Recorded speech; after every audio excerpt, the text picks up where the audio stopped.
Hello, good evening, and welcome to Unacademy IAS, a one-stop destination for all the English medium civil services aspirants. Welcome to another session of Conquer Prelims 2025. This is a lecture number 2, where we are covering the current affairs from the month of January to the month of May 2024. Yesterday we had the first session. Today we will have the second session of Indian economic current affairs. Now, before I start the discussion, despite announcing yesterday, I could see that many of the students have put in the comment section saying that, sir, where can I download the PDF? Where can I download the PPT? Please tell me where should I download. Again, I'm reiterating this. All you need to do is scan the QR code. You'll be able to join my Telegram channel. And once the session is over, I'll ensure that the PPT as well as the short handout, or let's say handout of short notes, will be uploaded. And the second important point is, tomorrow Astha ma'am will be taking the Conquer Prelims session. Do not forget to join. The time is the same. Now let's start. Yesterday we have covered 16 questions. Let's continue the discussion. Question number 16. Consider the following statements regarding Urea Gold. Those who want to attempt it, start. And very soon the poll will start. You can give the attempt. And those who want to listen to the discussion, please listen to me very carefully now. Consider the following statements regarding Urea Gold. It has been developed by IFCO. Second one is, it has the same content of nitrogen as the normal urea. The nitrogen use efficiency of Urea Gold is better than the conventional urea. Three statements are there. The reason why I have given this kind of a question is because of this. As such, fertilizers, remember this, as such fertilizers are always there in the current affairs. But in the last year, one area of fertilizer which has led to a lot of discussion is the concept of Urea Gold. Now, what is this Urea Gold? Whenever the fertilizers are sold in the Indian market, we have the different types of fertilizers. We have one is urea, where a large content of urea is essentially nitrogen. In addition to urea, we have diammonium phosphate, where the phosphorus has the highest composition or highest presence in this diammonium phosphate. In addition to DAP, we also have MOP, muriate of potash, where 60% of let's say the component is potassium itself, that is K potassium. This is point number 1. Now point number 2, out of all the three fertilizers, the consumption of urea is the highest. I'll repeat this. The consumption of urea is the highest. Now in case of India, despite having sufficient amount of production capacity, the capacity is not sufficient to meet the demand. As a result of this, what generally happens is, we will end up importing lot of urea. And it's not that we'll end up importing only urea. We end up importing diammonium phosphate, and we also end up importing muriate of potash. In fact, whatever is the requirement of muriate of potash, we end up importing from the rest of the world. Now, what are the important points in the context of Urea Gold? Please understand, Urea Gold essentially is a type of a fertilizer, but the speciality of Urea Gold is that in addition to nitrogen, Urea Gold will also have sulfur. In addition to nitrogen, Urea Gold will also have sulfur. A normal urea fertilizer will have 46% nitrogen. It will have 46% nitrogen. Whereas in case of the Urea Gold, around 37% will be nitrogen and 17% will be sulfur. Now, what is the importance of this particular sulfur? Why do we need the sulfur? Listen to me very carefully. The soil that is present in India, we use the soil for cultivation of multiple crops. We use it for cultivation of cereals. We use it for the cultivation of pulses as well. But in case of the overall production, when you look at the overall production of cereals is very high in India. and the pulse production is comparatively lesser. So what generally happens is we end up importing lot of pulses from the international market. One of the reasons why we are not able to have higher production of the pulses is said to be the deficiency of sulfur in the soil. Please remember this. There is a deficiency of sulfur in the soil, and this sulfur is one of the very important nutrients which is required for higher productivity of the pulses in the domestic market. So Government of India now is basically promoting a new type of a fertilizer, that is Urea Gold, where the sulfur is present. This is one advantage. The second advantage of having sulfur is essentially, please understand, the presence of sulfur in this Urea Gold will increase the absorption capacity of urea. It will increase the absorption capacity of urea, and that is essentially the third statement here. The nitrogen urea efficiency, right? That is how much is absorbed. What is the absorption capacity of this is better than the conventional urea. Absolutely correct. Remember this, the conventional urea will have an absorption capacity, that is a NUE of around 30%.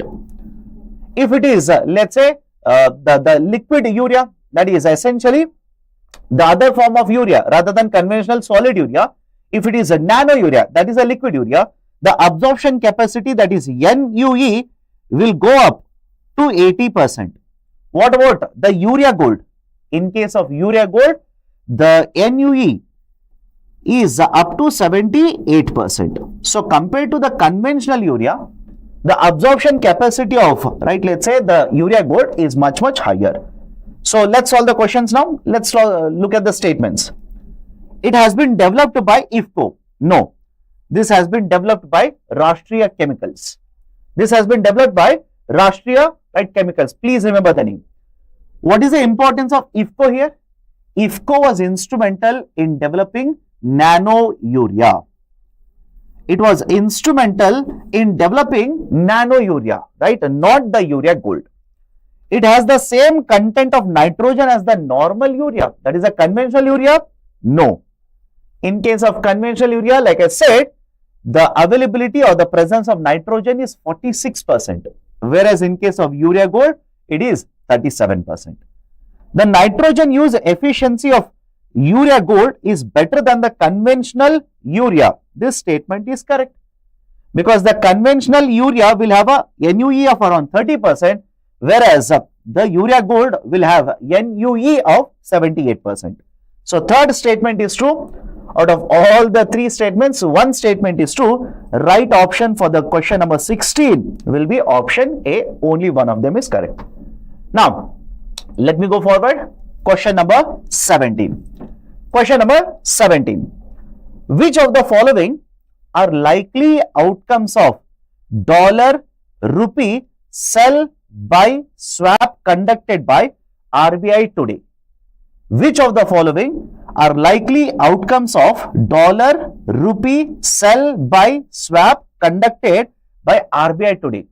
Imagine if RBI will conduct this kind of a swap, what is the likely outcome? Right? There are three outcomes here. How many of these are likely outcomes? The poll will start now. If you are interested, solve it. If not, I'll start solving the question, or I'll give you certain very important points first. Now, what is the importance of this question?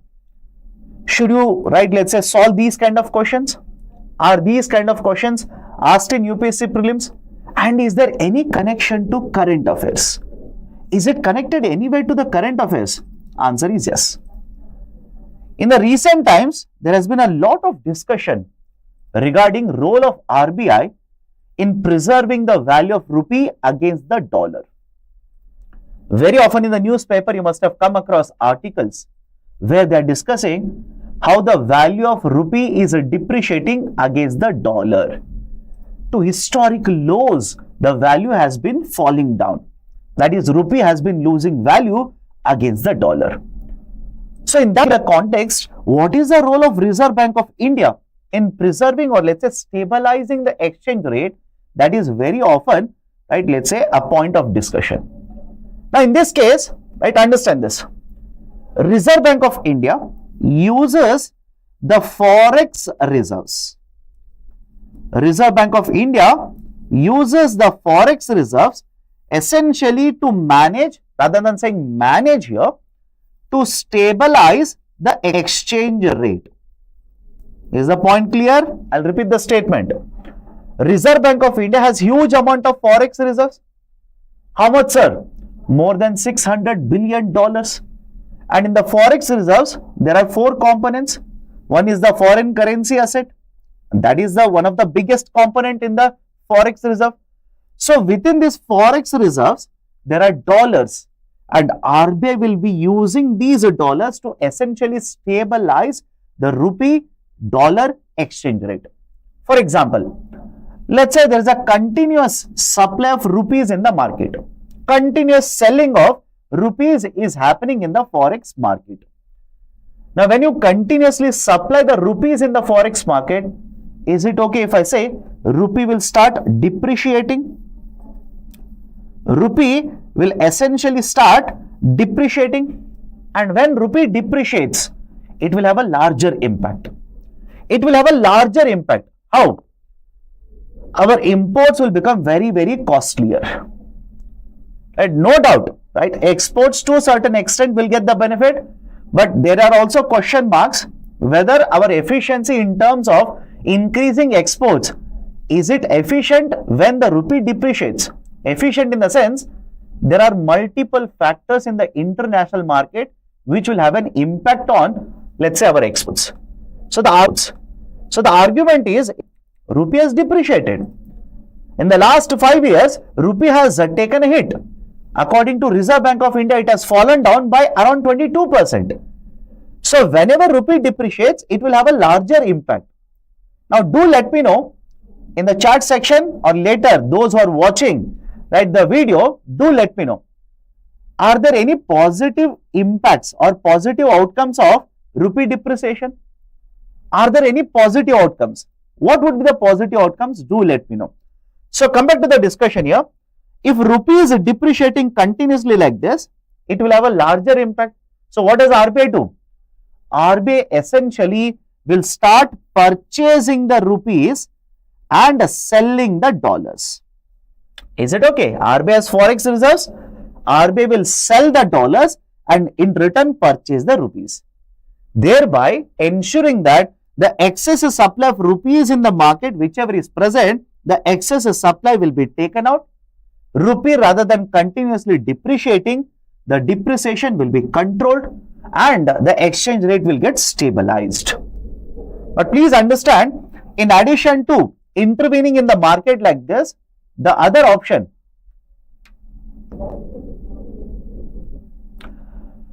in addition to intervening in the day-to-day market like this, the other option that RBI has is entering into swap agreements. Entering into swap agreements, right? What is this swap agreement? Imagine, right, I am the RBI and you are the bank. I am the RBI and you are the bank. Today, we will enter into an agreement where I will supply dollars to you.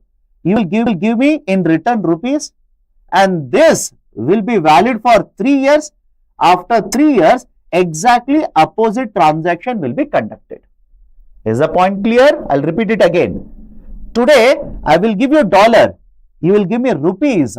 Let's say $1 is equal to 80 rupees. Right? This exchange will happen today.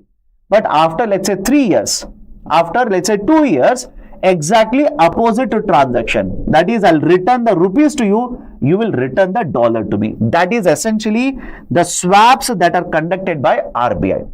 Now look at the question very carefully.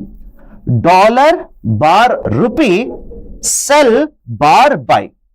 Dollar bar rupee, sell bar, that is a dash buy. Swap agreements. Now what is the meaning of this? Whenever you read the statements like this, it simply means RBI is selling dollar today and buying rupees today. Is the statement okay? RBI is selling dollar, right, and buying rupee. Please read in the same sequence. Do not mix and match. Read in the same sequence. So if RBI will conduct this kind of a transaction, what is the likely outcome? These are the three situations. Let's start. First one, rupee supply in the forex market increases. If RBI is buying rupees in the forex market, does it mean rupee supply increases? No, rupee supply will not increase. Rather, rupee supply will decrease. Second one, the forex reserves of RBI will increase. Forex reserves of RBI will increase. Just think of it.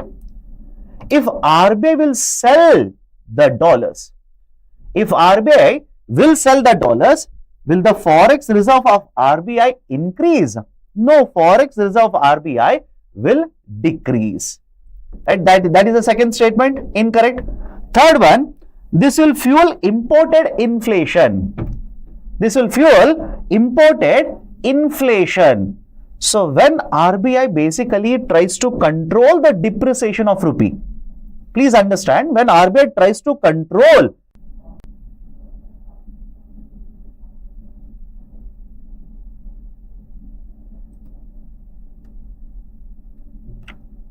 Okay, sorry for the interruption. There seems to be certain technical glitch, but don't worry. Let's restart from where we actually stopped. So the point I was trying to make was, if RBI will intervene in the market to control the value of rupee, RBI will try to pull back the basic value of rupee rather than forcing it to depreciate, will try to reduce, right? Basically move it towards the appreciation. So essentially, this activity of Reserve Bank of India, where RBI will basically sell the dollar, purchase rupees, will not lead to depreciation. And those who are basically thinking, sir, how depreciation is connected to, right, let's say imported inflation. And I know some of you will basically say, sir, what is imported inflation in the first place? Right? So understand this carefully. Whenever there is inflation caused in the domestic market, because of the import, that is called as imported inflation. That is essentially called as imported inflation. Right, sir, how imports will cause? Let's say the crude oil prices in the international market will go up. If the crude oil prices will go up, essentially that will cause inflation in India because we are importing crude oil. What if rupee depreciates? Instead of paying, let's say, 60 rupees per dollar, if I pay 80 rupees per dollar to import something, again the import cost will start increasing. So essentially what is happening here, when the inflation in India is caused because of the import, that is called as imported inflation. So everybody is okay? Everybody is okay. Please do let me know in the chat section. This will fuel imported inflation. RBI is trying to control the depreciation, not increase the depreciation of Indian rupees. So no, it will not cause imported inflation. It will help us in controlling the value of rupee. It is not going to cause depreciation. So third statement is also incorrect. So question number 17, everybody is okay? Please do let me know. Question number 17, the right option is essentially option D.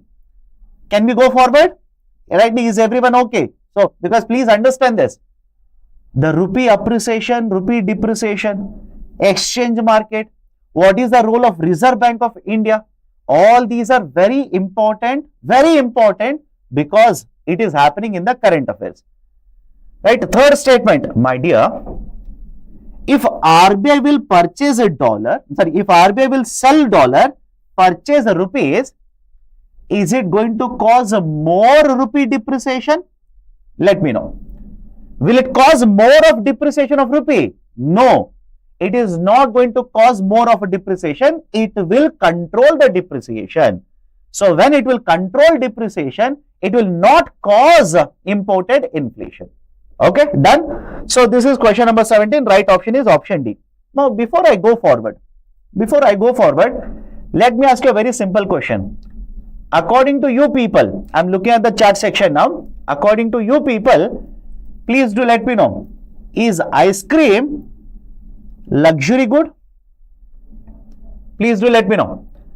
Is ice cream a luxury good or not? right? If you are basically thinking, sir, why are you asking about ice cream? It's already very chilly outside. We can't eat ice cream. I'm not promoting consumption of ice cream. There is a current affairs article related to that. I'll discuss that. Okay. Now, next question number 18. Consider the following statements regarding GST compensation.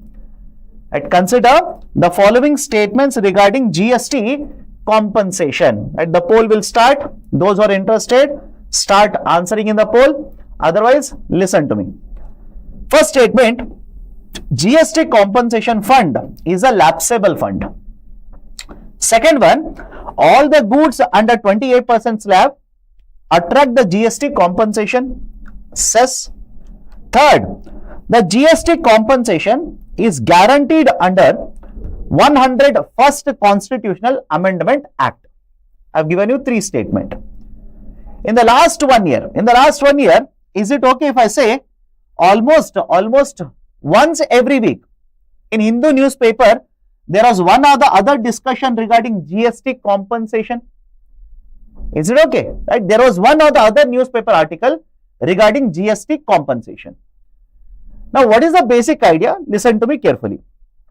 The government of India, after June 2022, basically stopped providing GST compensation to the states. After June 2022, has stopped providing GST compensation to the states. You will be wondering why, sir? Why after June 2022? Reason is simple. The GST has come into force as a framework, as a concept. It came into force from 1st July 2017. And when it was introduced from 2017, the government of India promised that for the next 5 years, the compensation will be provided to the states. Is it okay? The compensation will be provided to the states. So please do the calculation. Right? In CSAT, you will get a concept called as calendar, date and calendar. So basically 1st July 2017 plus 5 year, right? You will reach June 2022. Simple, June 2022. So after June 2022, center has stopped providing the compensation to the states. But look at the next point as well. Center has not stopped collecting the GST compensation cess. I'll repeat the statement. After June 2022, center has stopped providing the compensation to the states, but it has not stopped collecting the GST compensation cess. Right? The reason is very simple. During the pandemic, the government of India borrowed huge amount of money to the extent of around 2.7 lakh crore rupees to provide GST compensation to the states. Now, somebody has to repay this. I hope you understand. Somebody has to repay. Central government cannot simply tell the market, collect it from the states. We have given the money to the states, collect it from them. States will not repay because they have got this money from the center, not from the market. And center cannot simply say, pandemic was an act of God, so I will not return the money to you. So essentially understand this. The government of India borrowed during pandemic to pay compensation to the states. Now, government of India simply says, I have stopped providing GST compensation to the states, but I need to repay this borrowing back to the market. I need to repay this money because I have taken the loan. So what I'll do is, I'll continue to impose, collect the GST compensation cess, but I will use it to repay the loan. Until what time the GST compensation cess will be imposed now? It will be imposed till the financial year, till the end of financial year 2026. Till the end of the financial year 2026. This will be imposed, collected by the center, used for repayment of the loan. Is everyone okay with this? So, first statement, GST compensation fund is a lapsable fund. No, it is not a lapsable fund. And if you are wondering, sir, what do you mean by lapsable fund? After the end of the financial year, money will be taken back by government. No, it is not a lapsable fund. Okay. So, first statement, right, it is incorrect. Everyone okay? First statement is incorrect. All the goods under 28% slab rate attract the GST compensation cess. This statement is also incorrect. All the goods do not attract, right? I hope you understand. Under 28%, hundreds of goods are there. All of them do not attract a compensation cess. There are certain commodities. Now, I know many of you will be ready to type and say, sir, which commodity? Give me an example. My dear, tobacco products, aerated beverages, the cars, etc. So, there are certain commodities under 28% which will attract GST compensation cess, not all of them. Second statement, incorrect. Third statement, the GST compensation is guaranteed under 101st Constitutional Amendment Act. This statement is correct. This is actually the correct statement out of all the three. Please be very, very careful. The government of India had to make a constitutional amendment. Right? Why? What is the requirement? Under the Schedule 7 of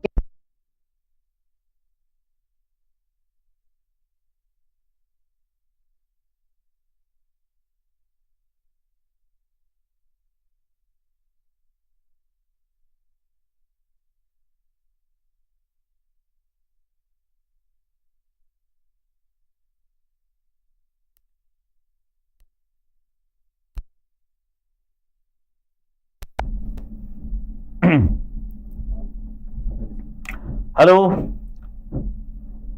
Okay, before I go forward, can everybody let me know? I'm audible? Please do let me know. I'm audible, right? Done. Okay, done. So, the point I was trying to make, right? Again, do not worry. Please do not worry. Focus on the discussion.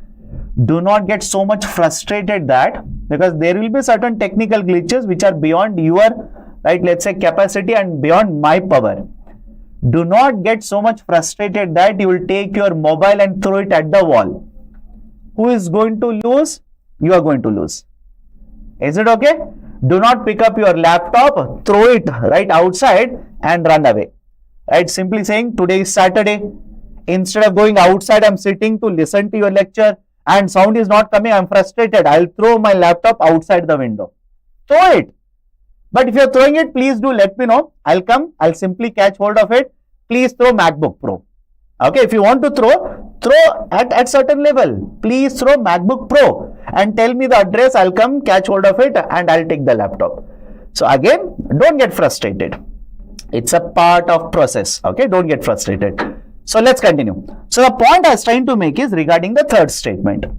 Schedule 7 of Indian Constitution divides the taxation power between the center and the state. Now, Government of India wants to introduce the GST by basically taking taxation power from the center as well as the state. So, without amending the Constitution, how can you implement it? So, that is the precise reason. That's a precise reason the Government of India moved an amendment to the Constitution of India. And there itself, the compensation was also guaranteed. Okay. So, third statement is correct. Right option for question number 18 will be option A. Only one of the statement is correct. Is it okay? Please do let me know. Is it okay? Right option is question number 18, option A. Okay. Now, question number 19. Question number 19. Consider the following statements. The CGST Act has provisions regarding anti-profiteering. There is a formula to calculate profiteering under CGST Act. Now, the reason that I am asking this question is this. Please look at the two articles that I have pasted here. Look at the two articles. Anyways, I know you people are not going to read the article. At least have a look at the article. At least the headline, CGST Act enacted in public interest is consumer centric. Delhi High Court. The Delhi High Court upholds the provisions of anti-profiteering under GST, Goods and Services Tax. Now, as expected, Digital Yodha is asking, what is anti-profiteering? I'll come to that, my dear. Don't worry. Have patience. We will discuss everything. Now imagine I'm a seller, okay? I'm a shopkeeper. You will come to my shop to purchase a product, right? Don't worry, which product, sir, where is your shop, etc. Don't worry. Now let's imagine right now the product that I'm selling to you is attracting 18% GST. Is attracting how much? 18% GST. Right? No popcorn, no caramel popcorn, don't worry. Right? I know you people will not purchase now caramel popcorn. So imagine it attracts 18% GST. Okay. I want to sell it at 100. 18% GST means including GST, essentially I will have to sell it at 118 rupees. Is everyone okay with this? I'll have to sell it at 118 rupees. Now, right, imagine Government of India, that is again GST Council, right, Government of India, that is GST Council, will reduce the GST rate from 18% to 12%. Will reduce the GST rate from 18% to 12%. Now, do let me know, should I not reduce the price from 118 to 112 rupees? Should I not reduce it? I should reduce it. If I reduce it to 112 and sell it to you, only then I am transferring the complete benefit to you. Only then I am transferring the complete benefit. Otherwise, instead of selling it at 112, if I sell it at 116 rupees, no doubt I have reduced the price, but I have not provided the complete rate reduction benefit to the consumer. Is it okay? I have not provided the complete benefit of tax rate reduction to you people. This is illegal. Remember this. This is not allowed. This is illegal.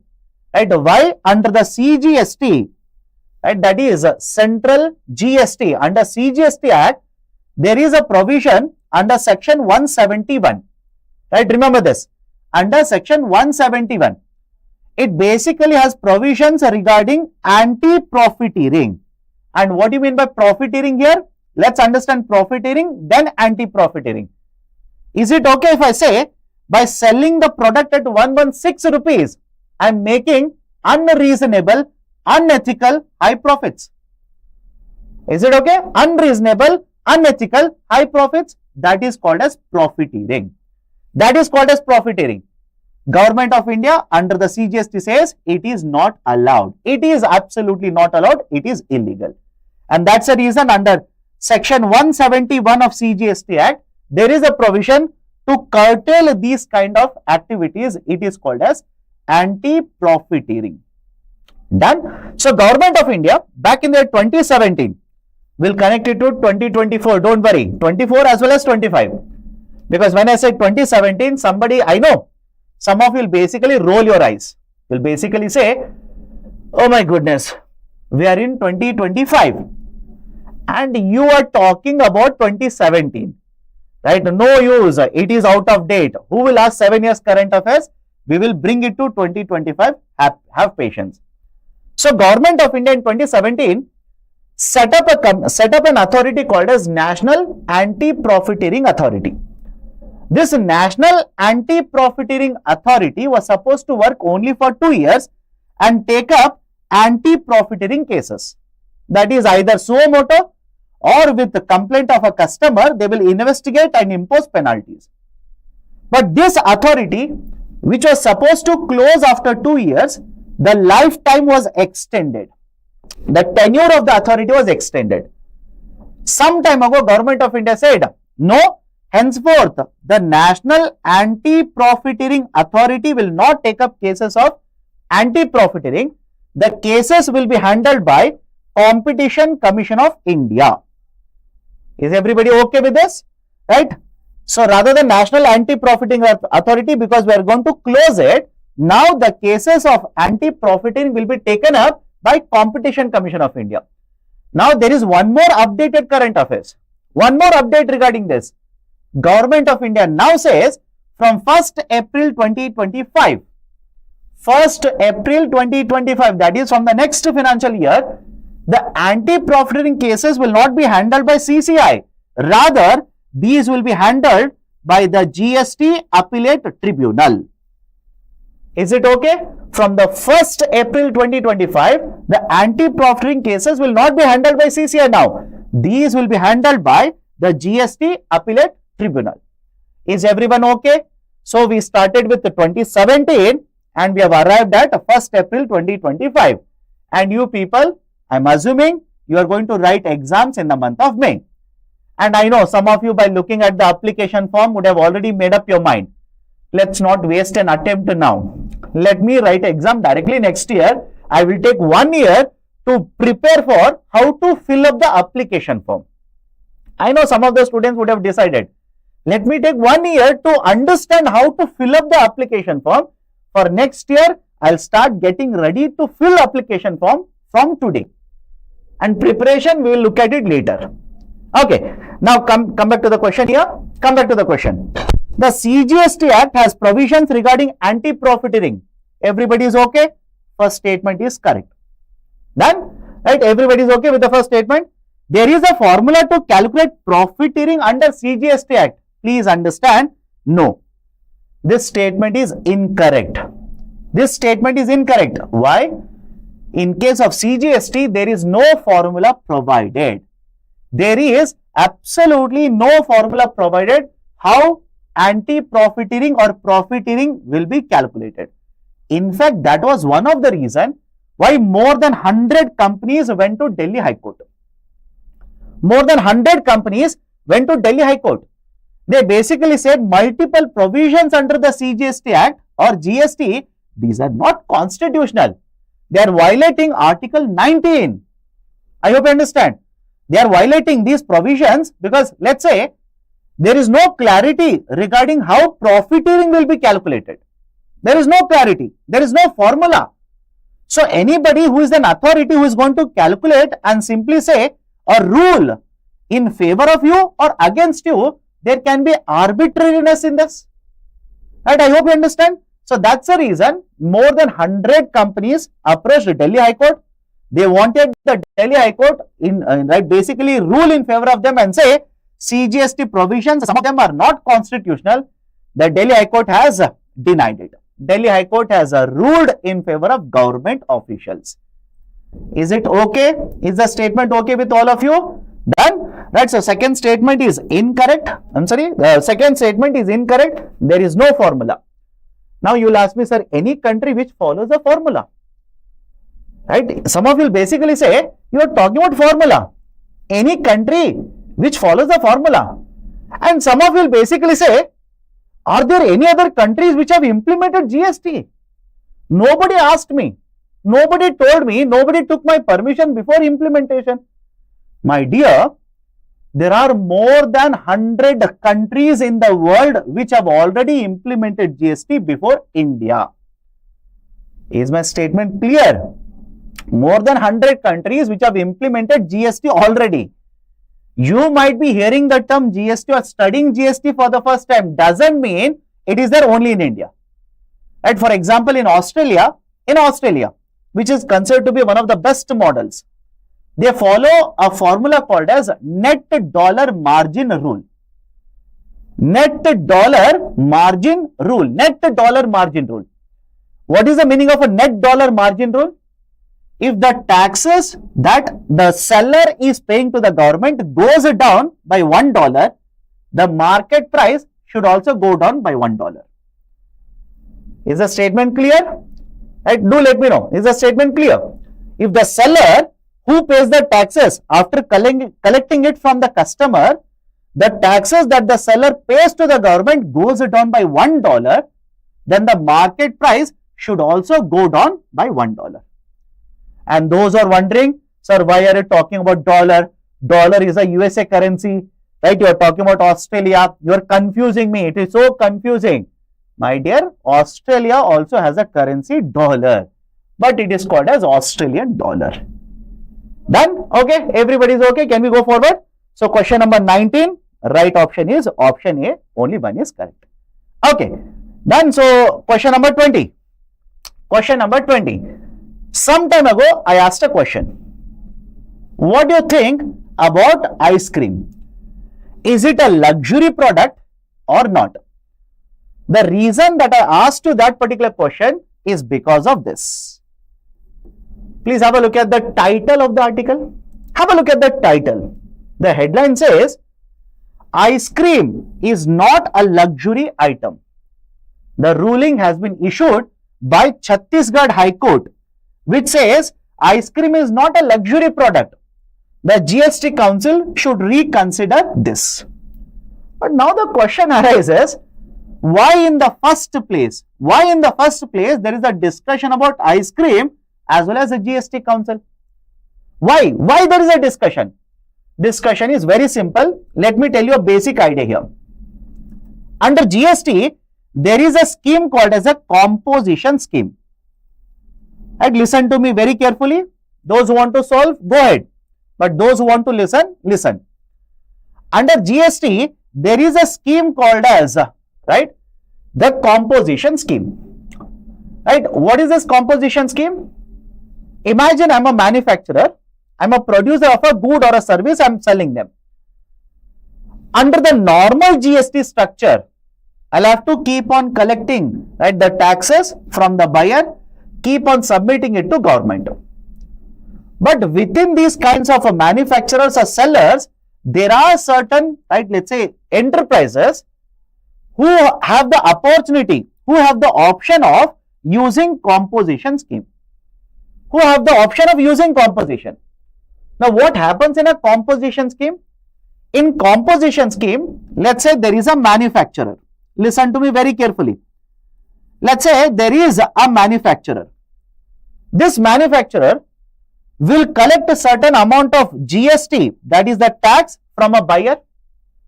But this tax is actually a flat rate of tax. Is the point clear? This tax is actually a flat rate of tax. What do you mean by flat rate of tax? The manufacturer under GST composition scheme has to basically collect 1% GST. Has to collect 1% GST rate. Whether the manufacturer is selling product A, product B, product C, doesn't matter. We'll have to collect a flat rate 1% GST. Is everybody okay with this concept? Please do let me know.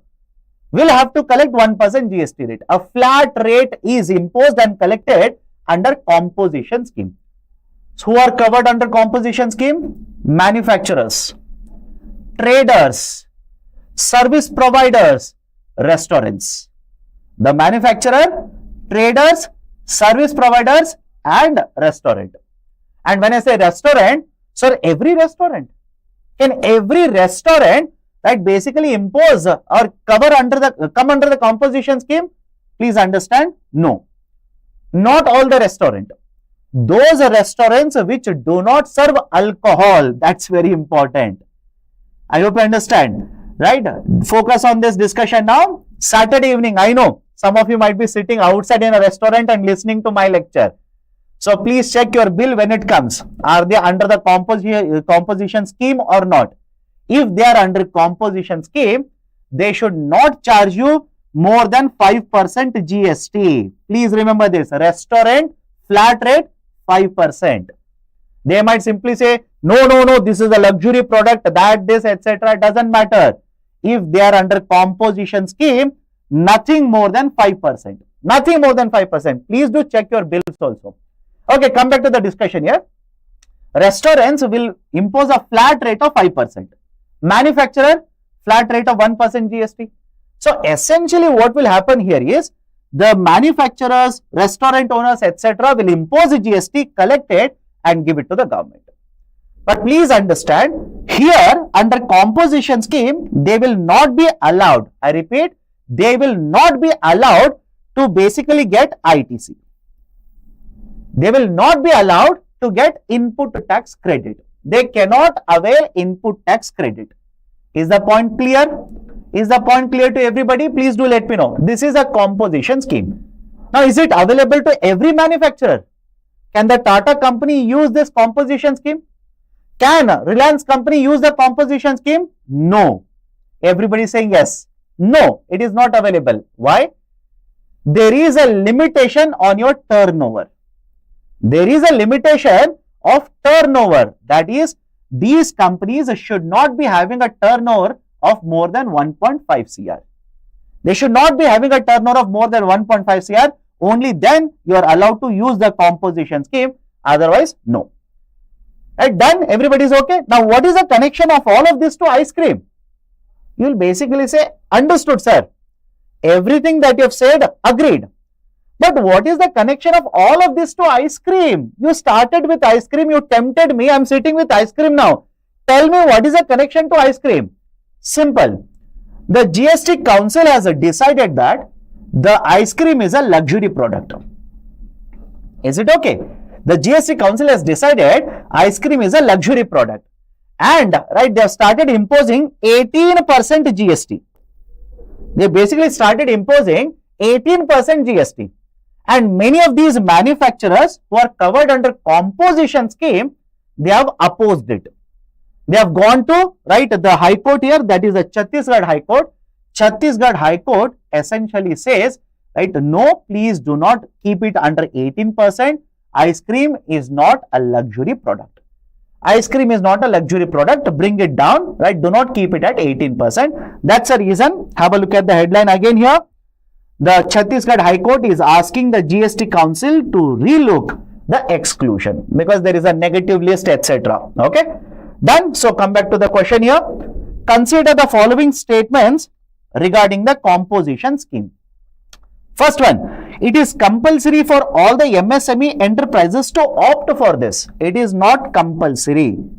Remember this, it's not compulsory, it is optional.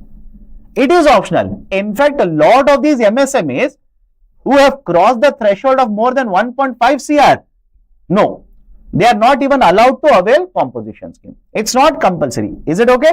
Second one, the taxpayer under this has to pay taxes just once in a financial year. No, that is also incorrect. That is also incorrect. Okay. Generally, in case of this, quarterly filing is done.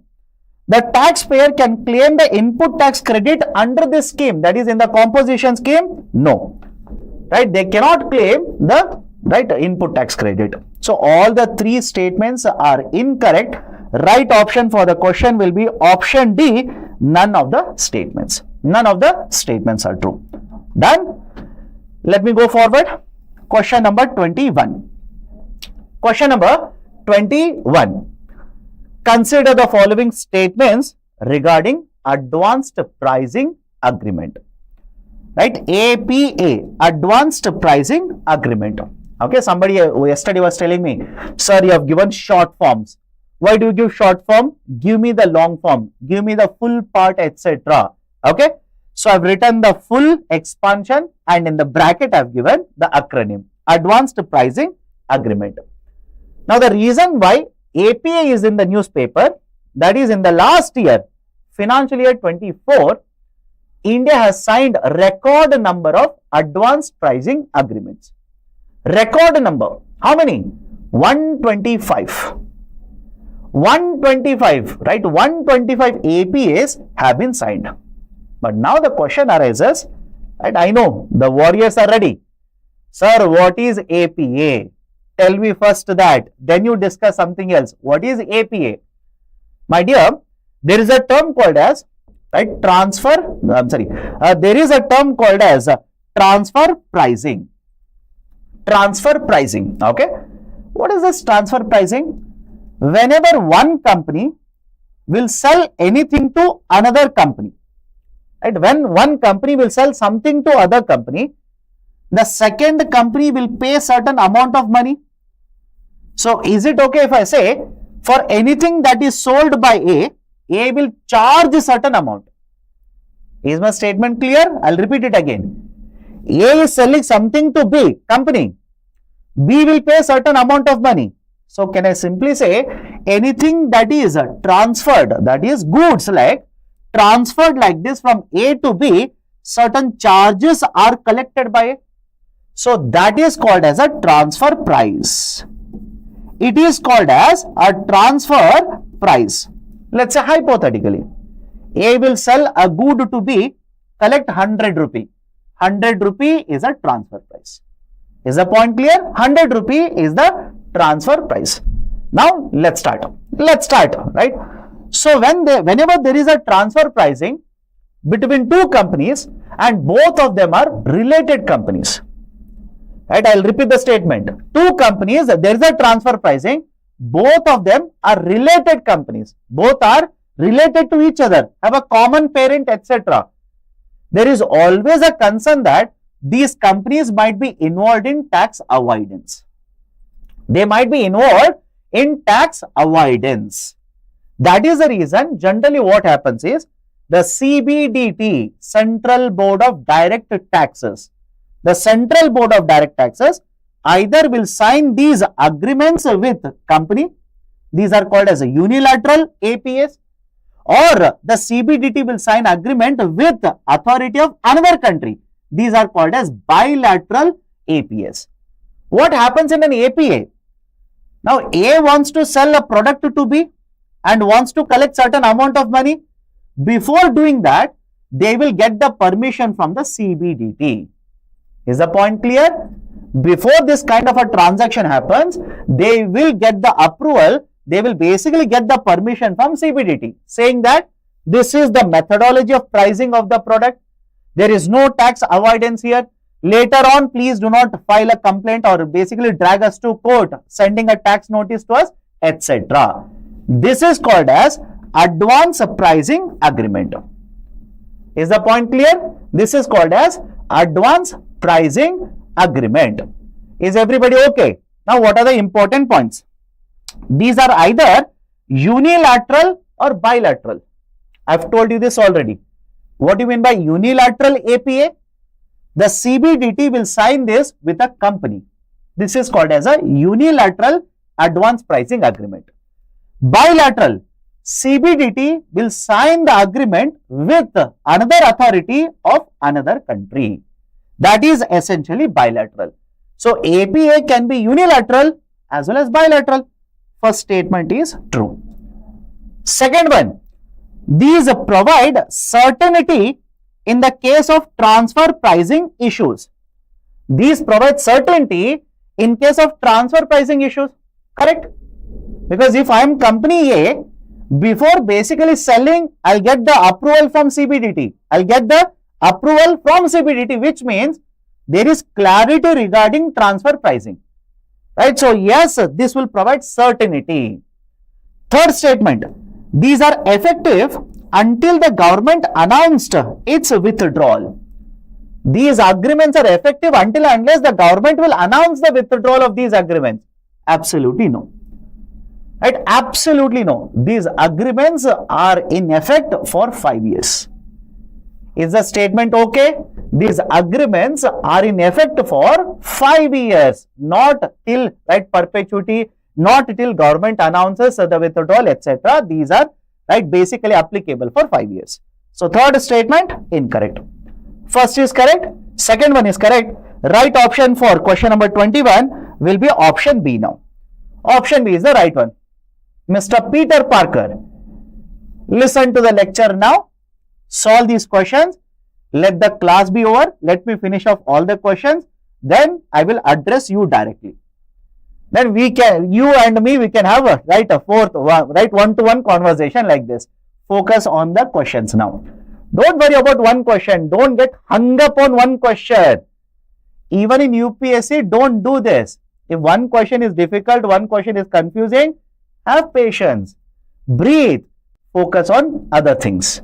We will discuss. Don't worry, we will discuss. I will not stop the class today until and unless I convince you that that statement is this way only. Okay, have patience. So, others, please do let me know. Question number 21. Everybody is okay. Right option is option B. And everybody will accept this was there in the newspaper. That's a reason. Right, this can be asked in the preliminary examination. Okay, done. Let me go to next one. Question number 22. Okay, question number 22. Those who want to start, start. I'll not keep on telling this every time. Those who want to solve it, solve it. Right, instead of waiting for poll, you can put the answer in the chat itself. But again, don't worry, we will solve the question others. Okay. Which of the following are the likely outcomes of evergreening of loans? Which of the following are likely outcomes of evergreening of loans? Sir, why should I read this? Why should I read this? Was it there, right, in the newspaper? My dear, there is a bank by the name of Bandhan Bank. I'm pretty sure all of you heard of this. You might have heard of it. You must have seen their advertisements, etc. Against Bandhan Bank, there is an allegation that they are involved in evergreening of loans. The bank was involved in evergreening of loans. And basically, they will be like, look at the name. Our name itself is Bandhan. We will not leave you. Right? Hamara Bandhan atute. So, we will keep on evergreening loans. So, listen to me. What is the allegation? What is basically the idea of evergreening? And using that, how can we solve for these three statements? Let's say, I'm a bank manager and you are a very good friend of mine. Right? Let's say, hypothetically, right? Nothing wrong in imagining. Right? I'm a banker and you are a billionaire, businessman billionaire. Right? You are in the, right, let's say in the first, that is the front cover of multiple magazines which are published in India. Okay, billionaire. Now, you have taken a loan from me. Right? You have started a company, you have taken a loan, and for whatever reason, you have incurred losses, you do not have certain amount of money, you don't have this money to repay the loan. Is it okay? You do not have the amount to repay the loan. So what I will do is, if you do not repay, I'll simply go to NCLT, National Company Law Tribunal, or right, I'll basically go to NCLT, file an application, and the process of insolvency will start. Rather than this, what I'll tell you is, don't worry. You don't have money to repay the existing loan. I will give you one more loan. Use the new loan to repay existing loan. Is the statement clear to all of you? Do let me know. You don't have money to repay the existing loan. I will give you one more loan. Use it to repay the existing loan. That is called as evergreening. That is called as evergreening. Okay, that is called as evergreening. Everybody is okay? Evergreening. What is the problem with evergreening? Right? Is it good? Many of the bankers basically argue that some companies at certain point of time might be facing certain issues. What is wrong in helping them out? These are very old clients. These have been banking with us for many decades now. So maybe for external or internal reason, they might be having certain problem. Let's help them out. But RBI says, don't do that. And please don't do that. Why? If in the process of helping them, you keep on issuing new loans and they will use the new loans to repay existing loan, if their situation doesn't improve, then they will fall. Right? That company will basically perish. At the same point of time, your NPAs will start increasing. Your NPAs will be very high. What will you do in that case? Is it okay? What will you do in that case? Your NPAs will be so high, your losses will be very high. Your bank customers will be very angry with you. Then, so the problem is, evergreening will lead to certain problems in the future. So, what are the issues here? First one, this will help in prolonging the existence of zombie firms. Technical term. Right, I hope you understand. This will help in prolonging the existence of zombie firms. Sir, what is the meaning of a zombie? I've always seen a zombie in a movie, in Hindi web series, English web series. But here, companies also can be referred as zombies? Yes. Generally, there are multiple indicators which are used to find out whether a company is a zombie or not. One indicator is called as interest coverage ratio. Remember this. One indicator is called as interest coverage ratio. Right? Sir, what is interest coverage ratio? Until now, I did not know what is zombie. Now, I don't even know what is interest coverage ratio. Many of you are simply saying a fake company. No, Azhar, my dear, right? The other name is Anamika Tyagi. No, right? It's not a fake firm. It is a valid firm. It's a, right, let's say, genuine company. But why do we call it as a zombie firm? There is an indicator called as interest coverage ratio. Right? What is an interest coverage ratio? how much is your interest liability, how much interest you will have to pay in the denominator, and in the numerator EBIT. In the numerator EBIT, denominator interest. Right? What is EBIT? Earnings before, right, taxes and interest. Earnings before interest and taxes, that is called as EBIT. Right? So in the numerator EBIT and in the denominator interest. So always remember, when you have certain amount of money, right, company, I'm talking about company, when you have certain amount of money that you have earned in the form of revenues, before you pay the taxes, how much is your money divided by your interest payments. This is called as interest coverage ratio. Everybody is okay? There are multiple technical terms associated with this. I know some of you are from commerce background, because later somebody will say, even in the chat section or in the comment section, or they will send a mail to me, sir, you did not use a technical term. You should have used the term operational profits. I know, right? But everybody doesn't require that. A student who is writing UPSC GS paper 3 doesn't require that. As long as economics is not an optional for you, don't worry about these kind of technicalities. Is it okay? Right? So EBIT divided by interest is called as interest coverage ratio. If it is more than 1, means you have more money to pay your interest. If it is less than 1, that is called as a zombie firm. Is the statement clear to all of you? If it is more than 1, you are in good position. You have a sufficient amount of money to take care of your interest liability. If it is less than 1, it is called as a zombie firm. So I am talking about banking here. I am talking about financial market as well. So I hope you understand multiple concepts we are integrating. This will help in prolonging the existence of zombie firm. Yes. Right? A company doesn't have money. I will give a loan. They will use the loan to repay. Evergreening and zombie firm will continue to exist. Second, the bank will be able to hide the actual stress in their balance sheet. Of course, yes. By not allowing your account to become an NPA, am I not hiding the stress and the quality of assets? Yes, I am not revealing. The actual quality is that your account should become NPA. I am not allowing that to happen. So, yes, second statement is also true. Third statement, lower provisioning for the loans by the banks. Your account should have become NPA.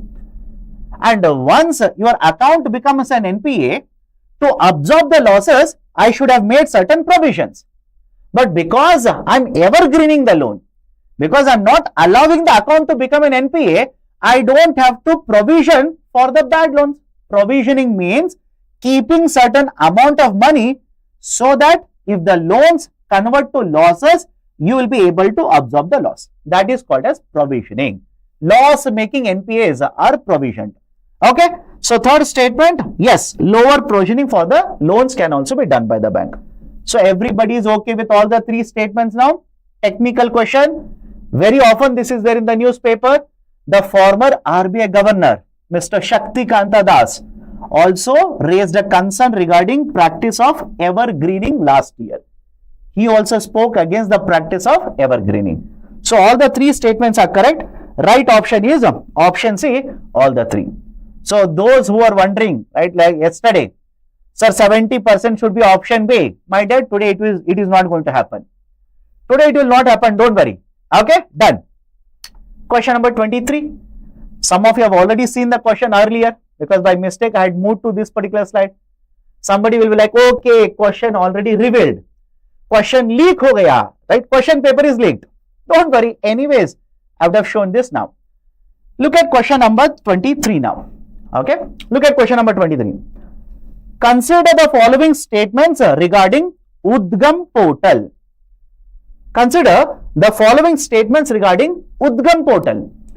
Now, those who are wondering, sir, what is UDGAM portal? My dear, UDGAM portal basically stands for Unclaimed Deposits Gateway to Access Information. Okay, Unclaimed Deposits Gateway to Access Information. This is essentially a portal which has been set up by Reserve Bank of India. This has been set up by Reserve Bank of India. Right? What is the use of this? Listen to me very carefully. I'll discuss two very important concepts in the same question. Last year, the two very important concepts related to bank deposits, right, where RBI intervened was one, unclaimed deposits. One was unclaimed deposit and the second one was dormant accounts. Second one is essentially a dormant account. Both are not the same. Okay, both are not the same. Please be very careful. What do you mean by unclaimed deposit? If any account is not operated for 10 years, if any account is not operated for 10 years, that is called as a unclaimed, right, deposit. Is everyone okay? Please do let me know. If any account is not operated, you open a bank account, money you have kept it, but for 10 years you have not operated this account, that basically is declared as unclaimed deposit. Now somebody will say, sir, what about dormant account? Dormant account, if you do not operate your account for 2 years, that is essentially a dormant account. Is everyone okay? Everyone okay? Unclaimed 10 years, dormant 2 years. Sir, why both of them were there in the newspaper? The dormant account, government officials have raised concern regarding some of the accounts becoming a dormant account. The government officials have raised a certain concern. Why? Understand this. I am a beneficiary under one of the government schemes and the account has been opened in a bank. And when the account has been opened, right, I have multiple accounts. Right, in addition to multiple accounts, even this account is there. And some of you will be thinking, sir, how can you open one more account when you have multiple accounts? I will simply say, I went to the bank. Bank manager was my friend. He said or she said, one more account you open. Right? Anyways, the scheme is there. One more account you open. I said, okay, I will get one more debit card. I'll get one more checkbook. Right? In addition to existing accounts, one more account opened. Now, what is the problem here? If I open one more account like this, and this is the account which is connected with, let's say, some of the government schemes, and this account, I don't even remember that it is present, after 2 years, this will become dormant account. Is it okay? Right? This will become a dormant account. And once it becomes dormant account, let's say after 2 years, under one of the schemes of Government of India, government is transferring money into this account. Because it is a dormant, it will not allow the deposit of money. Is it okay? It will not allow the money to be deposited. So you will basically keep on blaming Government of India. You will basically simply say, right, what is the use of the government? I am not able to get subsidies. You will go on every news channel, keep on venting your anger, etc., without realizing you have given a dormant account bank number from which you want to receive the money, and this account will not accept as long as you make it active. So that is the reason government officials have raised concern regarding accounts becoming a dormant account. And this is a problem. If government will transfer subsidies, it will not allow to be credited. Okay. Second one is unclaimed deposit. Second concept is unclaimed deposit.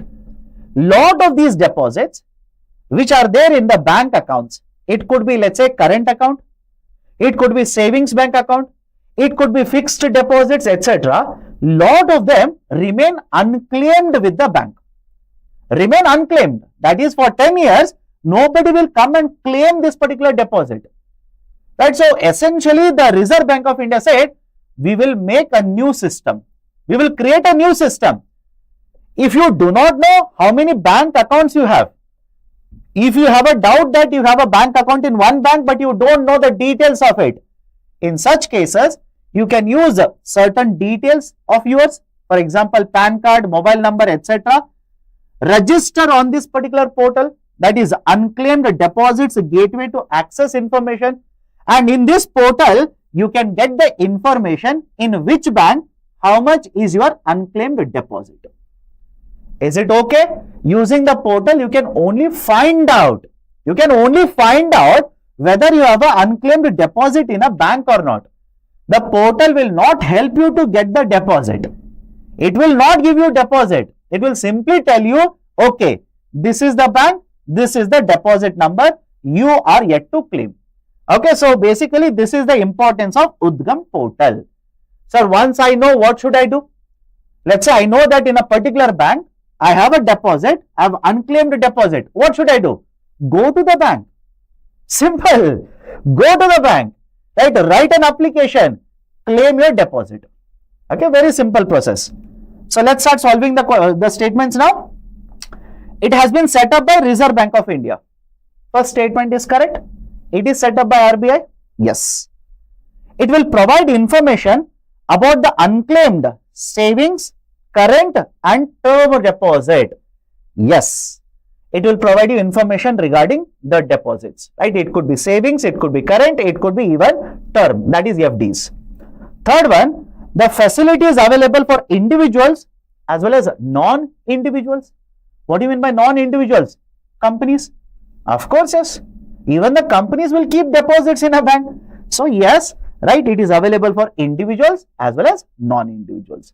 All the three statements are true. Right option will be option C. All the three are correct. All the three are correct. Now, some of you will be thinking, so let's say this amount is kept with the bank for 10 years. I do not claim. Can the bank use this money? Think of it also. Please think of this.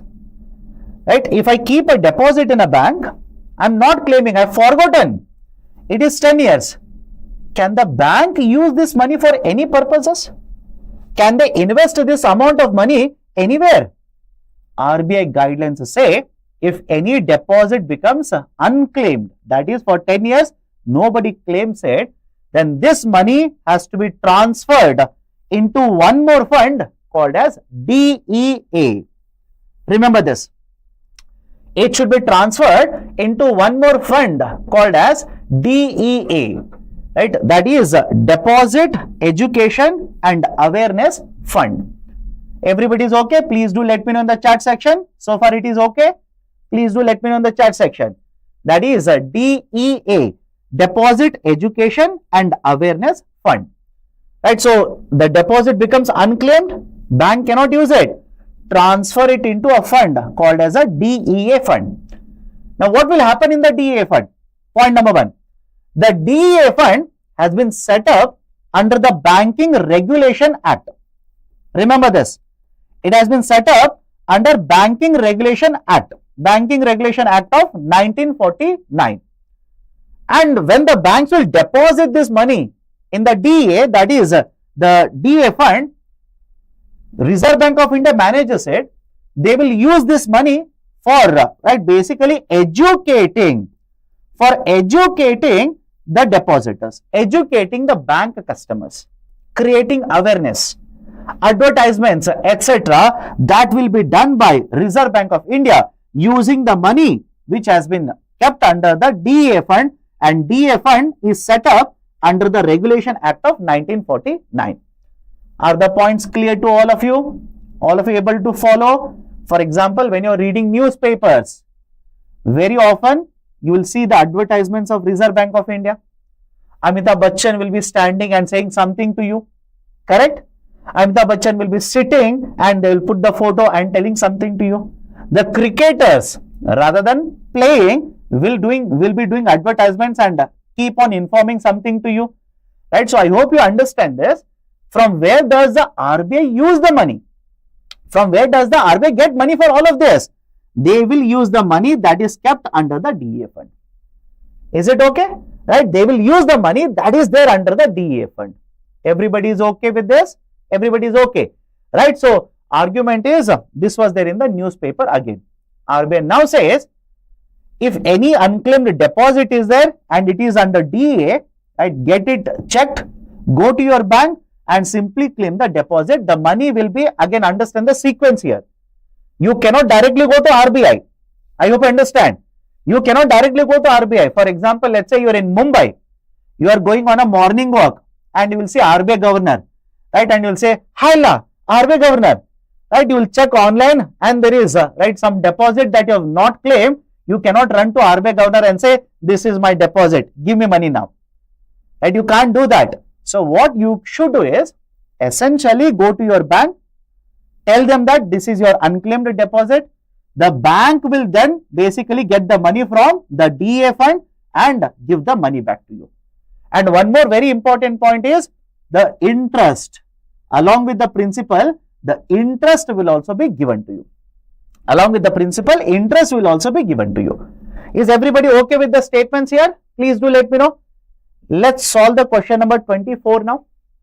Let's solve the question number 24. And before I solve, somebody was saying, sir, you are not starting poll, etc. There is some technical glitch. There is some technical glitch. That's the reason I'm not able to start the poll. You don't worry. You don't worry. If you get the correct answer, congrats. Is it okay? Now let's start. Consider the following statements regarding the Deposit, Education and Awareness Fund, DA fund. The fund is set up under the Reserve Bank of India Act of 1934. Many of you will say, yes sir, it is under RBI, so it should be set up under RBI Act. No, it is not set up under the RBI Act. It is set up under the Banking Regulation Act of 1949. Okay. Second statement. The unclaimed deposits need to be claimed from the DA in 10 years. No, absolutely no. It could be any number of years. There is no time limit on this. There is absolutely no time limit. Okay. Second statement is wrong. Third statement. When customer reclaims the deposits, the interest is also paid. The interest is also paid. So third statement is correct. Right option will be option A. Everybody is okay? Please do let me know in the chat section. Everybody is okay with this? Question number 24. Right option is option A. So today, right, please understand, from A, some question B, some question C, some question D. You will have a bouquet of mixed answers today. Not 70% only B. Today I will ensure that we will basically follow the principle of Anekta mein ekta, Bharat ki visheshata. Okay, let's start. Let's go to the next one now. Question number 25. Question number 25. Abhinav and Azhar, please focus on the discussion. Please focus on the discussion. Do not be involved in unnecessary banter. The whole idea is essentially to help you out in a community learning.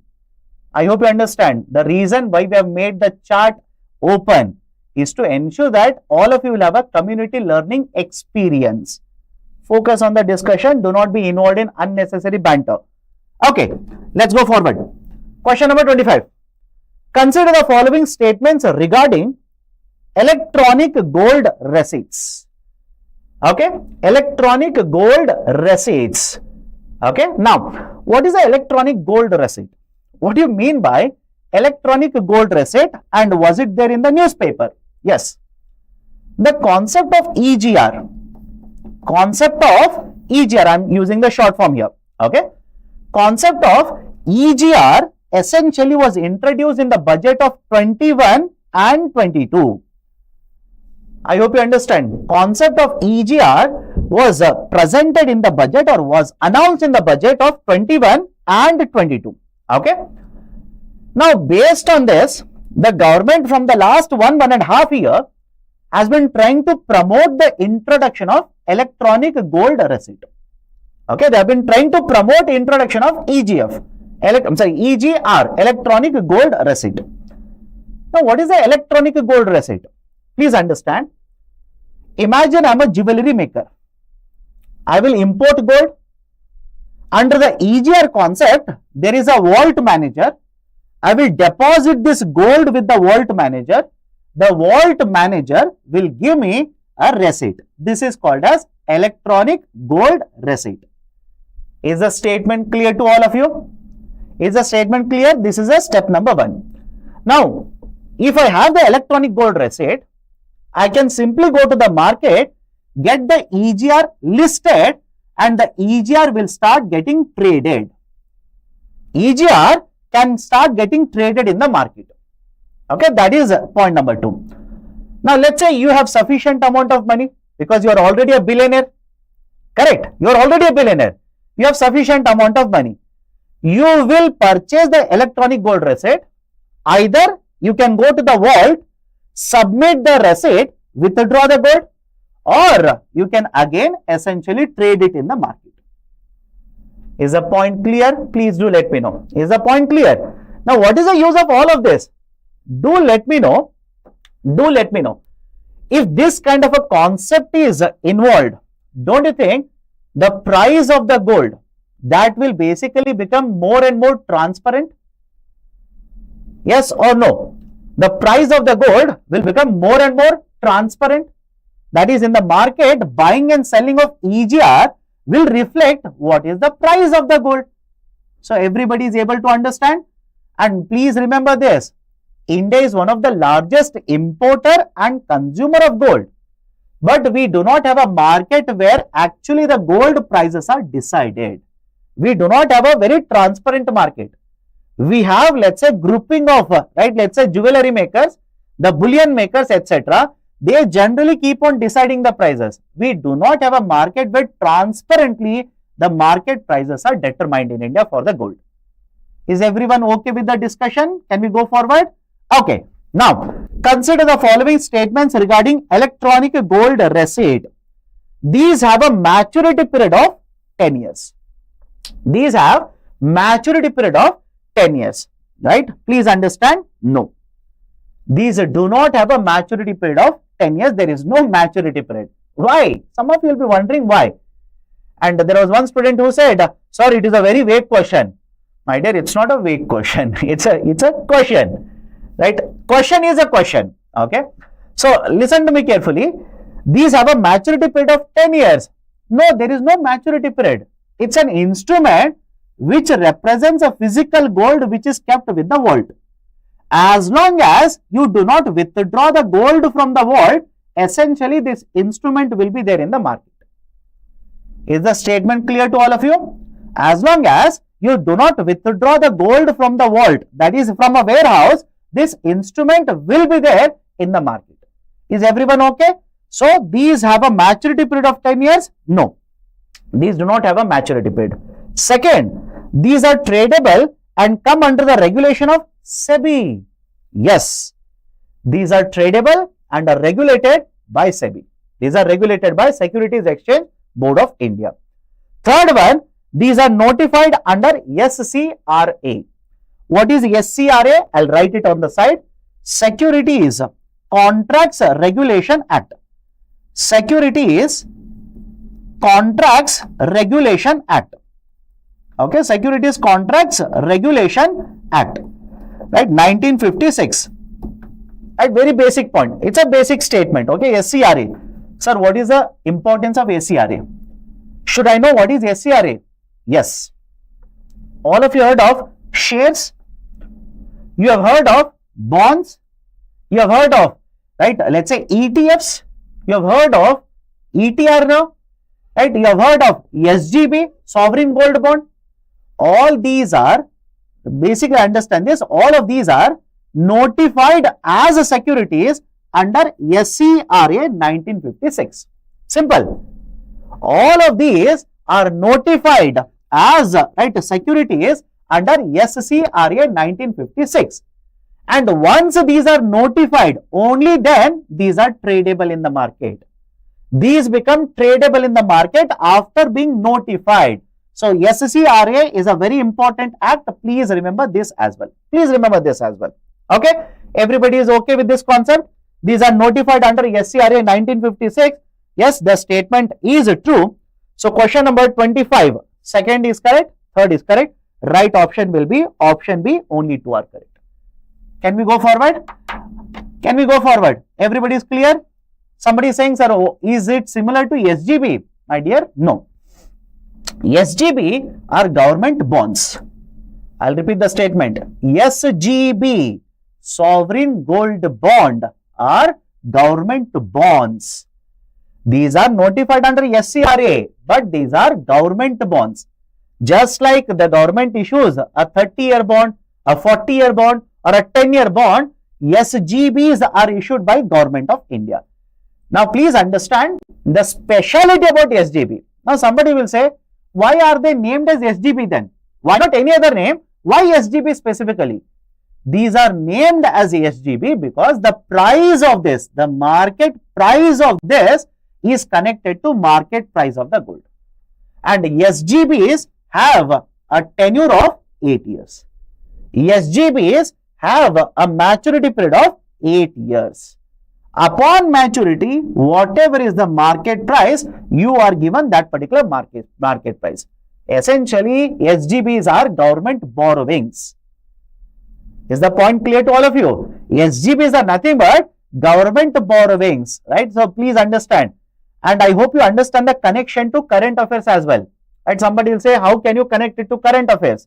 My dear, in the last 6 or 7 months or so, have you seen Government of India issuing new SGB? Let me know. Have you seen Government of India issuing a new SGB in the last 6 or 7 months? No, you have not seen that. Why? I'll tell you. Why? I'll tell you. We can connect it to current affairs. Government of India for the last, right, let's say half a year, they have not issued any SGB. Reason being, the Government of India last year in the budget reduced the customs duties on the gold. Reduced the customs duties on the gold. From 15%, the customs duty was reduced to 6%. And if you're wondering, okay, they reduced the customs duty. Now you are saying government is not issuing SGB. Is there any connection? Connection is government is worried there may not be sufficient demand for SGBs. I hope you understand this. Right? Government is worried that there may not be sufficient demand for the SGB. Why? Listen to me very carefully. In the month of July 2024, right, the mid-year budget was announced by the government. Correct? 23rd July 2024. Government announced a reduction of the customs duties or import duties from 15% to 6%. A very simple question to all of you. Simple question. If you reduce the customs duty, don't you think the cost of the gold will go down now? The market price, the import price will go down. Again, assuming everything else remains the same. Assuming ceteris paribus. All of you heard of that Latin term? Ceteris paribus. Assuming everything else remains the same, gold price should go down. Why? Because the customs duty has gone down. And because the customs duty has gone down, the gold prices will go down. Imagine your sovereign gold bond will mature in the same duration. Imagine the sovereign gold bond will also mature in the same time period. So don't you think government has reduced customs duty, market price has gone down, now suddenly the sovereign gold bond will mature, government which should have paid higher amount of money is paying lesser amount of money for your sovereign gold bond. Please do let me know, does it make economic sense to you? Do let me know, right? Does it make economic sense to you? That is, if the customs duty was 15%, market price could have been higher. But by reducing it, market price has gone down and suddenly the sovereign gold bond have matured. Government should have paid more amount of money upon maturity. Now they will pay lesser amount of money. Right? So essentially, that is the reason government is actually worried whether there will be sufficient demand now. Right? That is the reason. Okay. Anyways, so SGB is a different concept and electronic gold receipt is also different concept. Do not mix up the concept like this. Is it okay? Right? Do not mix up the concept. Okay. Right? Param Pita Parmeshwar says golmaal hai, sab golmaal hai. It's not golmaal, it is economics. Okay, let's go forward. A very simple question to all of you. Question number 26. Question number 26. Please try it out. Very simple question. I'll tell you the answer. Very, very simple question. Following are recognized under the SCRA. Which of the following are recognized under SCRA? Securities Contracts Regulation Act of 1956. Can we directly go forward? That is shares, yes. Bonds, yes. Government securities, yes. EGR, yes. All of them are correct. Right option will be option D. Okay, let's not waste our time. It's already discussed. Question number 27. Question number 27 now. Consider the following statements. Statement 1. None of the GSIBs, what is a GSIB? The Global systemically important bank. Okay, GSIB is global systemically important bank. None of the GSIBs have operations in India. RBI and BCBS, right? BCBS stands for Basel Committee on Banking Supervision. RBI and BCBS use the same methodology to identify SIBs. In India, only the PSBs are covered under this methodology. Right? There are three statements. Let's start now. Right, sir, why? Why are you discussing this article, or let's say this concept? Is it relevant? Multiple reasons. Reserve Bank of India very recently has identified certain DSIB, domestic systemically important bank. In addition to this, right, earlier, that is in the last year, there was also concern that lot of these global entities are not following the guidelines correctly. Right. So, what is a GSIB? Very simple. There are multiple global banks. I repeat, there are multiple global banks which if they fail will have a larger impact. If these global banks will collapse, they will have a larger impact on the economy. So, what happened was essentially back in the year 2010, the Financial Stability Board, FSB, Financial Stability Board introduced the concept of a GSIB. They used certain parameters. Now, before you start typing, sir, right, what are the parameters? Tell me the parameters. I want to understand the parameters as well. I have given a table here. You can have a look at it. But if you ask me, sir, will UPSC ask a question on these parameters? I would say very unlikely. Very unlikely. But anyways, what are the parameters? In the global market, for identifying GSIB, there are 5 indicators. Whereas the Reserve Bank of India uses 4 indicators. Is the point clear? Globally 5. In India, 4 indicators. These are the 5 and these are the 4. So, based on these indicators, right, the Financial Stability Board, FSB identified the latest data is 29 GSIBs are there. Reserve Bank of India has identified the latest data is at basically 3 DSIBs. D means domestic, G means global. In case of the domestic market, we have ICICI, we have HDFC and we have SBI. In the global market, 29. So, you don't have to remember all the 29. Right? Basically, lot of these are present in India. For example, Deutsche or for that matter, Citibank, etc. So, have a look at this. None of the GSIBs have operations in India. This statement is incorrect. A lot of these GSIBs are having operations in India. First statement is incorrect. Second one, RBI and BCBS use the same methodology to identify SIB. It is also incorrect. I have just shown you. RBI uses 4 indicators, and the FSB uses 5 indicators. In India, only the PSBs are covered under this methodology. No, absolutely no. Right? You have a PSB, that is the State Bank of India. We have private sector bank, that is ICICI and HDFC.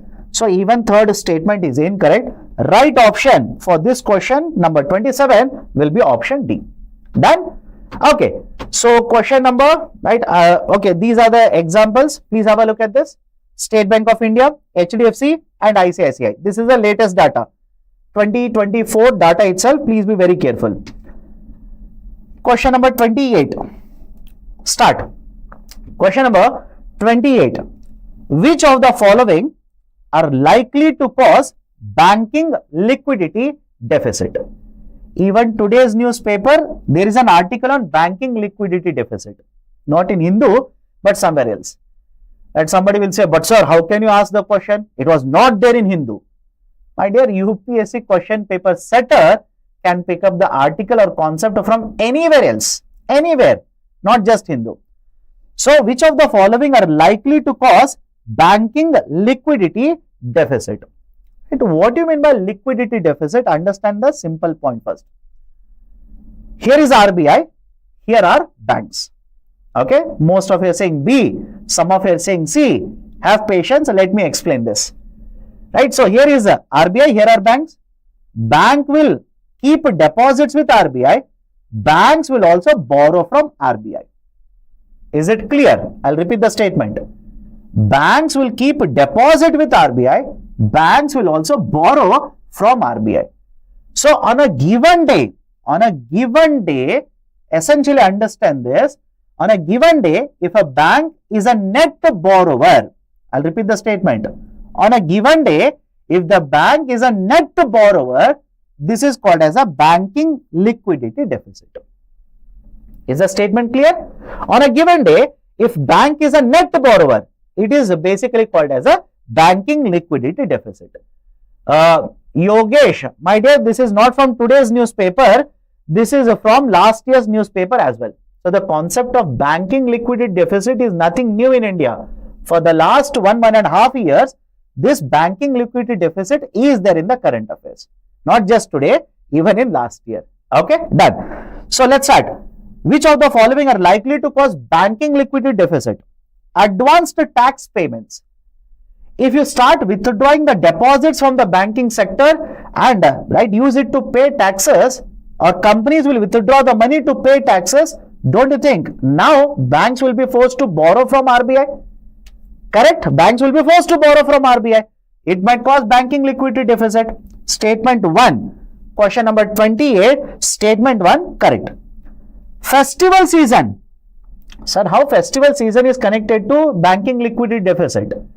If there is a festival season, a lot of you will withdraw money from bank. Simple. You will withdraw money from a bank. So when you withdraw money from bank, again bank is forced to run to RBI, borrow from RBI. It can cause banking liquidity deficit. Yes. Third one, tighter monetary policy. Tighter monetary policy. That is essentially what is the meaning of tighter monetary policy?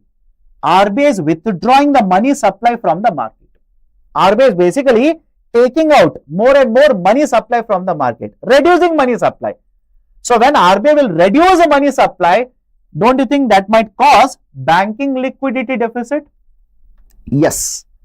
Right. So all the three statements are correct. All the three can cause banking liquidity deficit. Everybody is okay? Please do let me know. Everybody is clear regarding this? Right? Tighter monetary policy means RBI, for example, will increase a CRR, will increase a SLR, will increase the repo rate. Money supply automatically will go down.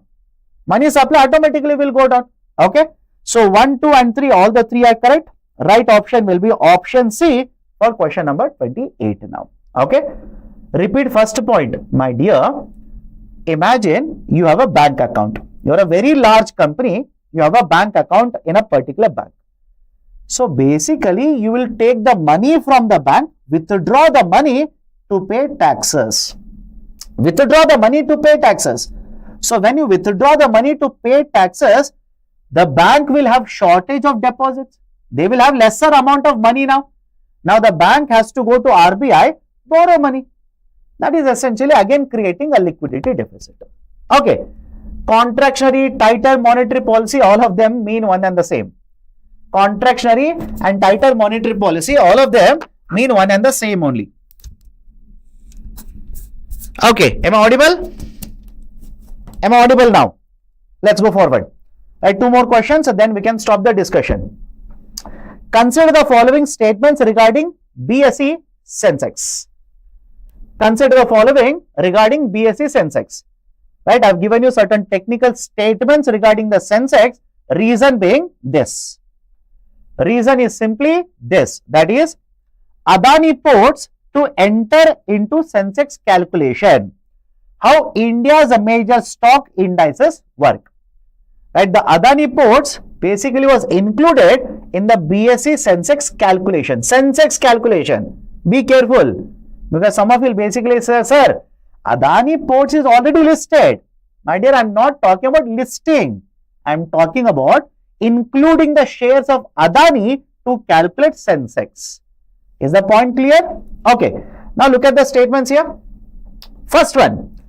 For the calculation of index, we use a free float. Okay. Right. For the calculation of index, we use a free float. Right? What is a free float here? Listen to me carefully. If a company will issue 100 shares, out of 100 shares, let's say 30 of the shares are with the promoters, owners. Simple. Is the statement clear? If the company has issued 100 shares, 30 of these shares are with promoters, that is owners.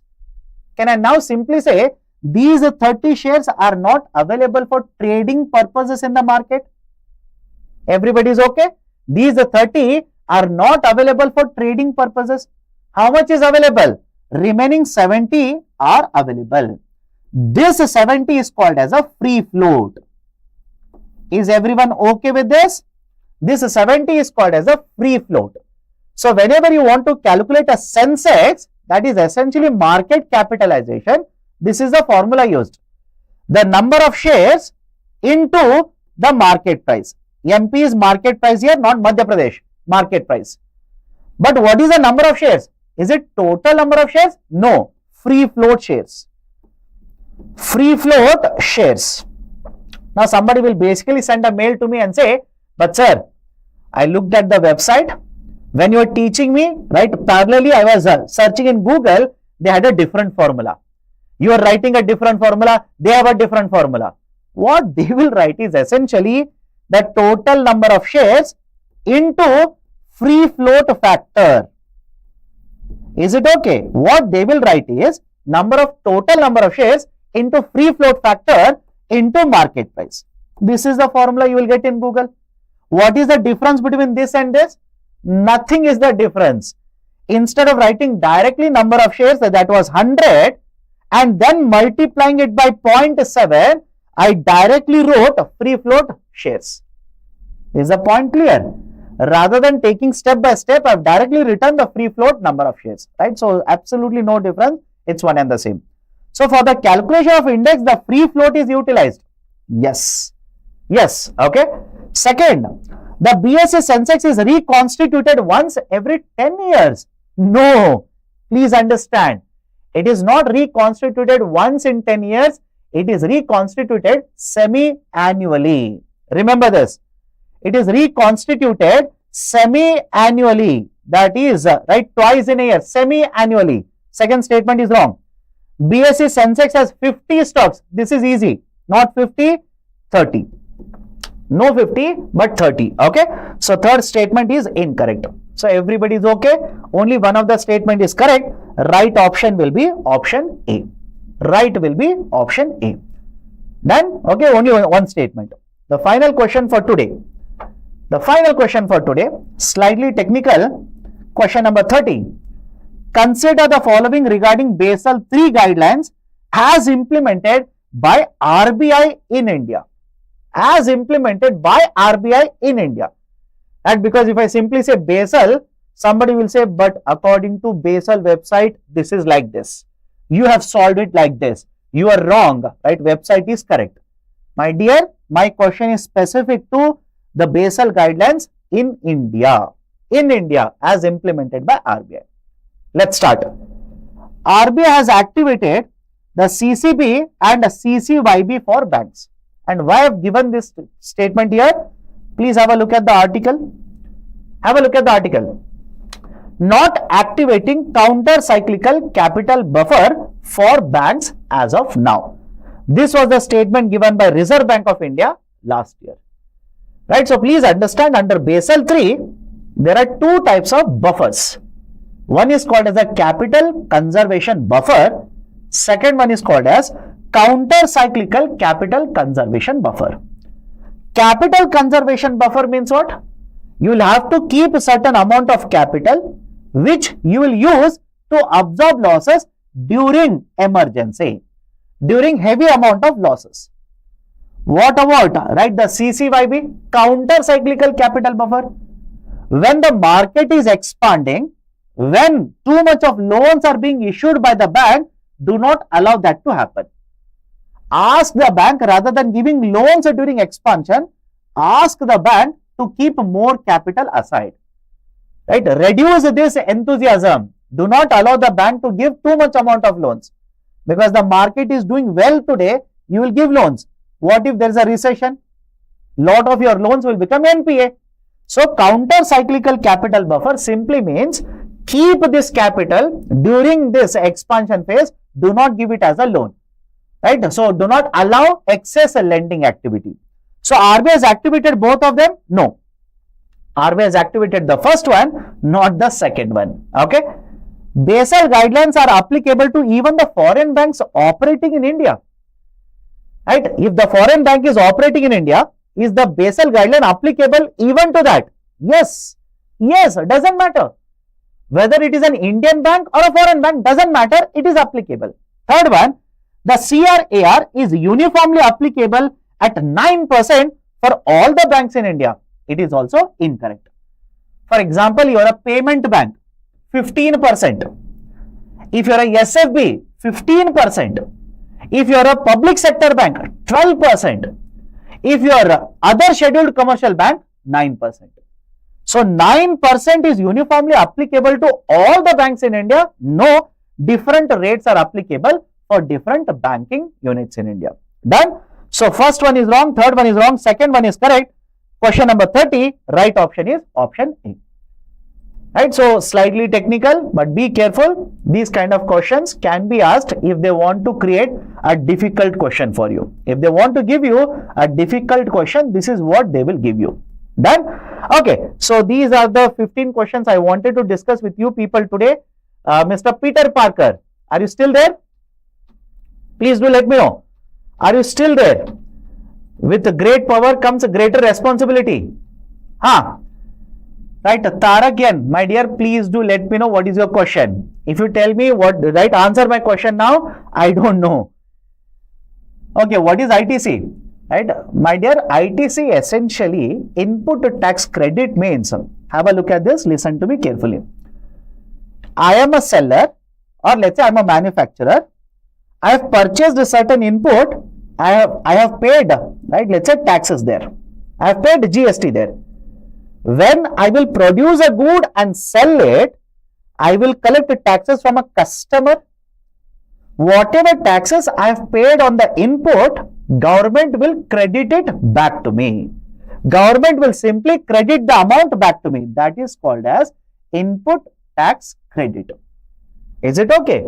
That is normally allowed, but in case of composition scheme, no. In case of composition scheme, it is not allowed, because please understand, for composition scheme, right, the tax rates are flat rate of tax rate, right, and the sellers, right, a limited number of sellers below the threshold, etc., they will not get any kind of ITC. Okay. Okay, Peter Parker has gone. Maybe has gone to fight crime. Okay, on a lighter note, but right. Okay. So any other question? Any other question? Variable repo rate. My dear, please understand. Whenever you talk about repo or reverse repo, different tenures are there. Different tenures. For different tenures, the repo rate and reverse repo rate is used. One of them is called as a variable repo rate, variable reserve repo rate. VRR or VRRR, right? Either one of them. Don't worry. Okay, Ishwar. Sir, you said rupee depreciation against a dollar is also beneficial. What is that? Okay, so I'd asked you one question in the beginning. Are there any benefits of rupee depreciation? Because every time you read about rupee depreciation, you'll always talk about, let's say, bad things. But is there any benefit of rupee depreciation? Remember this, higher the depreciation is caused in the domestic currency, you will be able to attract a lot of foreign investments. Is it okay? You will be able to attract a lot of foreign investments. Why? If you are a foreign investor, now for every dollar you will get 87 rupees or 86 rupees compared to, let's say, 80 rupees earlier. So essentially, you will be able to attract a lot of investments. If you are NRI, NRI means what? Non-resident Indian, or many of the people will call this as a non-reliable Indian. Again, don't worry about that. So if you are a NRI, you are sitting outside India. You have earned in dollars. Can you keep deposits in India? Right? If you keep deposits in India for $1, you will get, let's say, 86 rupees now. Is the logic okay? Right? Is the logic okay? So I hope you understand this. Right? Remittances will start increasing. Investments in India will start increasing.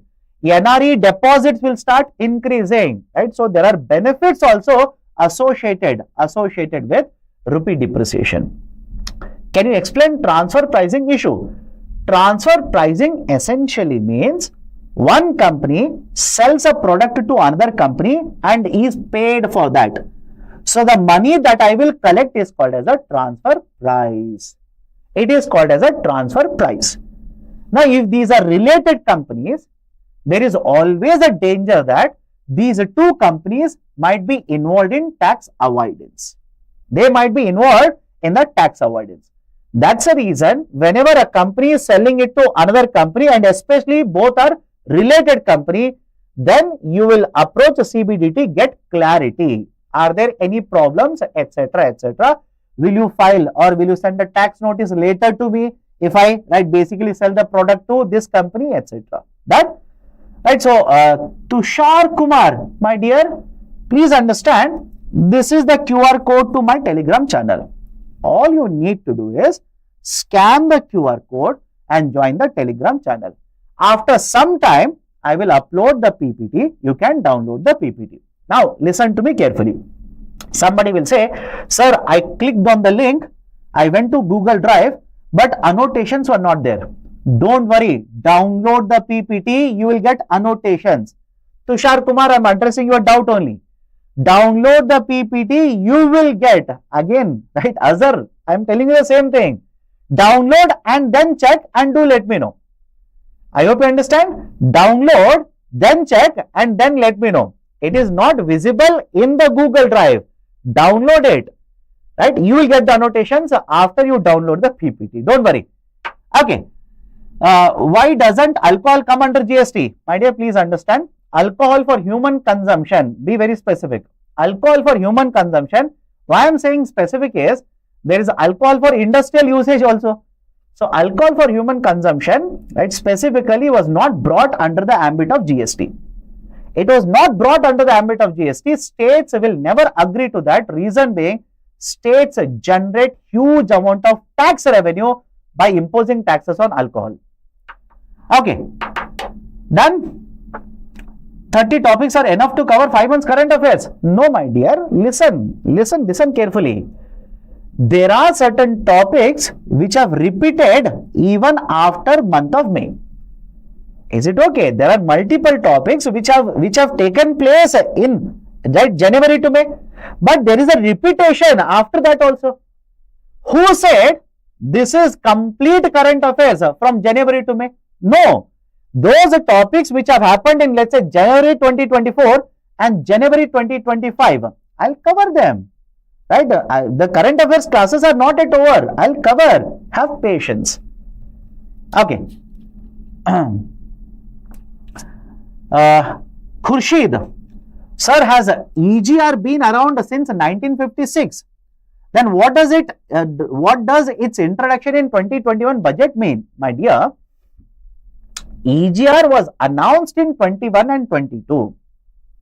Right? In budget of 21 and 22, EGR was announced. Okay. SCRA 1956 is basically the year of the act being implemented. Is the point clear? That's a different number. This is a different number. Okay. Kavana, sir, do we have poverty line? What is the benchmark and as per what committee? My dear, later on, right? Again, I'll answer this. Don't worry. Later on, when I take up, there has been a lot of discussion regarding poverty in the last 1 year. So when I take up subsequent classes on, let's say, current affairs, I'll have a discussion regarding this. Do not worry. I'll have a discussion regarding that. Okay. Satish Mukhya, sir, can you briefly explain a zombie firm? Zombie firm, a very simple definition means they do not have sufficient amount of money to take care of their liability. They do not have sufficient earning. But how do you define technically? How do you define technically? What is your liability? You will have to pay interest. Correct. You will have to pay interest. That's your liability. So, in the denominator, I'll put interest. In the numerator, I will write something called as EBIT. EBIT simply stands for earnings before interest and taxes. That is, right, again, these are technically called as operational profits, but you don't worry, you don't have characteristics of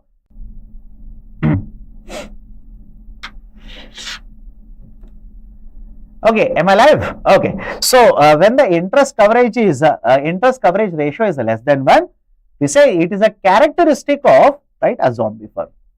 Done? Okay, so Shivsuk, next phase, can you explain the important topics of economics?